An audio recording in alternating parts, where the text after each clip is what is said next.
Catherine Bernardo at Jericho Rosales spotted na magkasamang nagjo-jogging.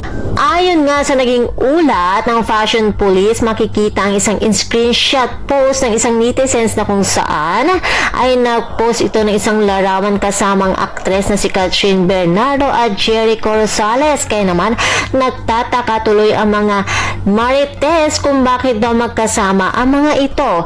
Hindi tuloy maiwasan na iniintriga na naman sila. Ayon naman sa iba, baka nagkataon lamang na nasa iisang area lamang silang nagjo-jogging at wala namang masama roon, o kaya naman ay baka may proyekto ang dalawa. Lalo na at nabanggit kamakailan ni Jericho Rosales na isa lamang si Catherine Bernardo na gusto niya makatrabaho. Excited naman ang mga fans ng dalawa kung sakali ngang may proyekto daw ang mga ito, kaya wag na daw lagyan ng mali siya kung sakali man na nakikitang magkasama ang mga ito. Kaya naman mga chikadoras, abangan na lamang natin kung sakaling may proyekto ang gagawin sina Catherine at Jericho. And for more showbiz update, please don't forget to like, share, and subscribe my channel. Thank you for watching.